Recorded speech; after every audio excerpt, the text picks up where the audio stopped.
Hello viewers, तो modern history के एक नए वीडियो में आपका स्वागत है। हम लोग का पिछले वीडियो में हम लोगों ने बात कर ली थी कि हमारी जो बीएचयू थी वहाँ पे गांधी जी क्या करने आए थे। वहाँ पे इनॉग्रेशन पे अपनी स्पीच देने आए थे। फिर वहाँ पे देखा था कि बवाल मच गया था कि सब जगह पे पॉपुलर हो गए थे गांधी जी। और चंपारण में राजकुमार शुक्ला तक बात पहुँच गई थी। फिर उन्होंने अपनी प्रॉब्लम्स बताने के लिए गांधी जी का पीछा करने लगे थे। तो मैं ये था थोड़ा हमारा प्रीवियस कि हम लोगों ने कहाँ तक पढ़ लिया था।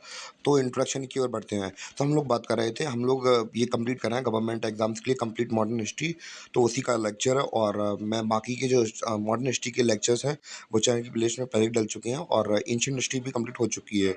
तो आप लोग जाके प्लेलिस्ट जाके चेकआउट कर सकते हो, वहाँ पर डली हुई है।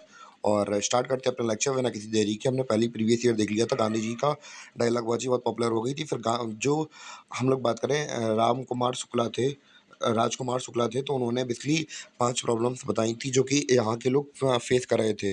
पहली थी 3 कट्या सिस्टम, जो कि उन्हें ज़बरदस्ती खेती करनी पड़ रही थी किसकी, इंडिगो की। और 15% एरिया में अपने खेती के। और उनकी बेसिक जो क्रॉप्स थी वो फेल हो रही थी। मार्केट में सही कीमत नहीं मिल रही थी। और जो चौथी प्रॉब्लम थी वो मतलब यानी कि सॉइल की मिट्टी की फर्टिलिटी कम हो रही थी। और इन्हें डबल टैक्सेस देने पड़ते थे, एक तो बेसिक फसल का और दूसरा इसका इंडिगो का।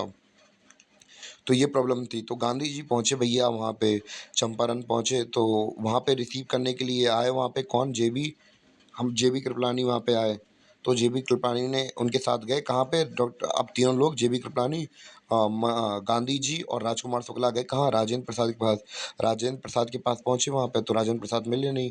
तो उनके घर पे कह दिया कि भैया उनसे कह देना कि हम लोग वो उधर जा रहे हैं चंपारण, तो आप भी वहाँ पे आ जाइए, गांधी जी आए हैं। तो बस वो लोग भी फिर गाँव राजेंद्र प्रसाद और ये सब लोग पहुँचे कहाँ पे, चंपारण में पहुँचे वहाँ पे। चंपारण पे पहुँचने के बाद गांधी जी ने पूछा भैया किसानों से, किसानों को बुलाया गया वहाँ पे कि भैया क्या सच में आपके साथ ऐसी समस्या है जो जैसे कि राजकुमार शुक्ला जी बता रहे थे। तो हाँ भैया, इन्होंने कहा कि हाँ भैया, जबरदस्ती यार फसल उगा रहे हैं, परेशान करते रहते हैं हमें। बड़े बड़े परेशान हैं यार, कुछ करो यार, बहुत बुरा लग रहा है हमको आज। और बस ये सारी बात थी। अब हुआ क्या कि इन लोगों ने कहा कि भैया, राजकुमार शुक्ला से कहा, आप बैठिए यहीं पे, किसानों के साथ रुकिए। हम राजेंद्र प्रसाद जी और जेबी कृपलानी जी जाते हैं आपके यहाँ पे कलेक्टर के पास, उनसे बातचीत करते हैं। ये तो नहीं, लोग पहुँचे, अपॉइंटमेंट वगैरह ली उनसे, आई मीन आईएएस ऑफिसर की, यानी कलेक्टर की बोली, यानी कि रेवेन्यू कलेक्टर से परमिशन ली मिलने के लिए। उनके पास गए, उनको ये बताई कि भैया, समस्याएँ समझाई कि भैया कि आपके यहाँ के किसान हमारे पास आए हैं, वो हमसे कह रहे हैं कि भैया ऐसी-ऐसी प्रॉब्लम है। आप ज़बरदस्ती इन लोगों को उगवा रहे हैं और भैया कुछ उनके ऊपर कुछ रियायती भी नहीं कर रहे हैं। उन्होंने कहा भैया भैया जो बात है खुल के कहिए। तो उन्होंने खुल के पूरी-पूरी बात कही। अब उसे आया गुस्सा, उन्होंने कहा निकल लो धीमे से यहाँ से, कायदे में, मतलब उन्हें भगा दिया।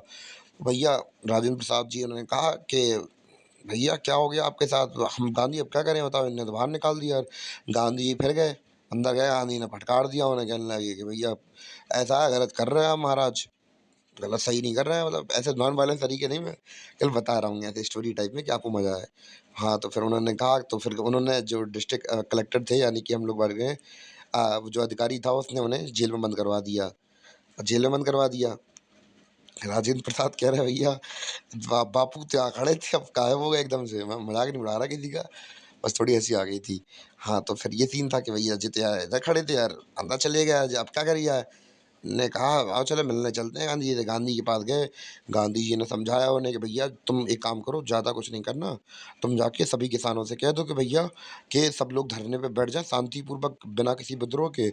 और जब ये इन लोगों की टैक्स वगैरह देने की, अब तुम लोग और उन लोगों से कह देना कि इन लोगों को खेती करना बंद कर दें।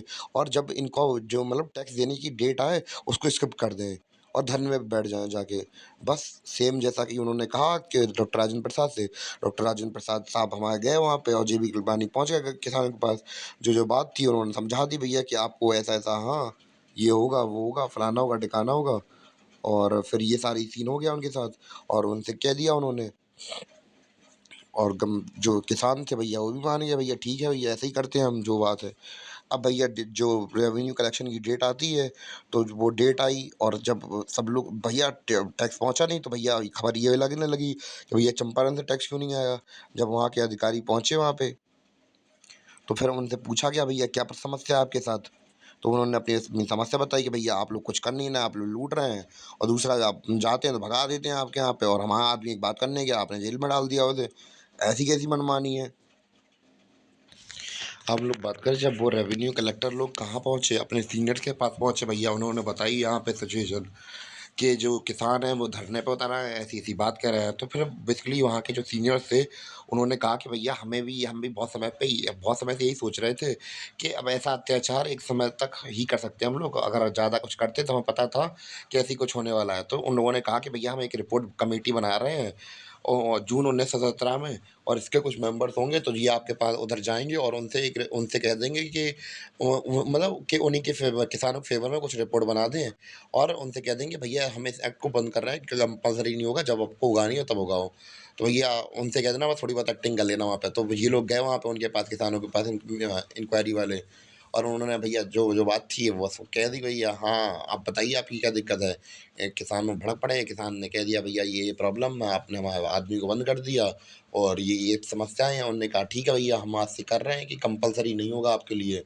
और उसी साल इन्होंने एक एक्ट पास किया था, वो एक्ट कौन-सा था? यहाँ पे लिखा हुआ था शायद, दिख नहीं रहा हूँ, अगली स्लाइड में होगा शायद वो, शायद मिट गया है। यहाँ पे एक एक्ट भी पास हुआ था जिसका नाम था, जहाँ ये लिखा है, चंपारण एग्रीगेरियन एक्ट 1917, यानी कि ये एक्ट पास हुआ था उसी साल में, उसी रिपोर्ट के बाद। और इसमें यही था कि अपनी जितनी फसल उगानी हो इंडिगो की उतनी उगाइए, और नहीं उगानी तो नहीं उगाइए, कोई कंपल्सन नहीं होगा। जैसे कि यहाँ पे पहले बात कर रहे थे कंपल्सन हो रहा था, वैसा कोई कंपल्सन वगैरह नहीं हो रहा था। और बाद में इन्हें क्या हुआ, गांधी जी को भी छोड़ दिया इन लोगों ने। तो गांधी जी को छोड़ दिया, अब गांधी जी बन गए भैया बबुआ आदमी, यानी कि बहुत हीरो बन गए इन लोगों के लिए, सब लोगों के लिए हीरो बन गए कि हाँ भैया, एक जो समस्या हम लोगों को इतने दिनों से चल रही थी, ऐसा व्यक्ति आया, उसने हमें 10-15 दिन के अंदर हमें जो समस्या थी वो दूर कर दी। तो फिर बेसिकली एक गांधी जी की अच्छी छवि बन गई लोगों के बीच में। हाँ भैया, ये आदमी कुछ कर सकता है। तो ये सीन चल रहा था उस समय पर। तो ये हमारा चंपारण सत्याग्रह कंप्लीट हो गया। हम लोग बात करेंगे अगस्त डिक्लेरेशन के बारे में। तो हम लोग बात करें, होम रूल मूवमेंट में यही था कि होम रूल मूवमेंट में यही चल रहा था कि भैया हमें हाफ एडमिनिस्ट्रेशन दे दो, यानी कि एडमिनिस्ट्रेशन में अब भले ही चाहे वहाँ पे कानून वगैरह इंग्लैंड वगैरह में बने, पर इम्प्लीमेंट करने की पावर इंडियंस के पास में रहना चाहिए, यानी कि हर एडमिनिस्ट्रेशन के पार्ट में अंग्रेजों को हटाकर इंडियंस को भर दो। तो हम लोग देखेंगे कि ये थोड़ा बहुत सक्सेसफुल हमें इस अगस्त डिक्लेरेशन पे दिख रहा है। भले ही चाहे असली में हुआ हो चाहे ना हुआ, पर कागजों में आ गया था उस समय पर। या अगस्त डिक्लेरेशन में हुआ क्या था, जो हमारे सेक्रेटरी ऑफ द स्टेट थे, जिनका नाम एडविन मोंटेग्यू था, उन्होंने 20 अगस्त 1917 को, एक हम लोग बात करें क्या कहा था, अगस्त डिक्लेरेशन जारी की थी। उन्होंने कहा था कि हम लोग इंडिया के लिए रिस्पॉन्सिबल गवर्नमेंट बनाना चाहते हैं इंडिया के अंदर। जिसमें होता क्या था कि मतलब जो इंडियन एडमिनिस्ट्रेशन है, अलग-अलग डिपार्टमेंट्स हैं, उसमें क्या किया जाए, भारतीयों को भरा जाए। और यही थी हमारी क्या, अगस्त डिक्लेरेशन, जो कि पास हुई थी कब? कब पास हुई थी? डेट इम्पोर्टेंट है, 20 अगस्त 1917 को। और उम्मीद है कि आपको ये चैप्टर समझ में आया हो। अगर थोड़ा बहुत भी कहीं डाउट लगा हो तो आप लोग कमेंट में बता सकते हैं, और वरना मिलते हैं अपने अगली वीडियो में मॉडर्न हिस्ट्री के। और बाकी एंशिएंट हिस्ट्री भी डली हुई है, तो आप लोग जाके विजिट आउट कर लीजिए। और बाकी यूपीएससी का कंटेंट वगैरह सब कुछ डला हुआ है चैनल में, तो वहाँ जाके विजिट कर सकते हैं आप लोग। तब तक के लिए धन्यवाद, मिलते हैं अपने अगले वीडियो में।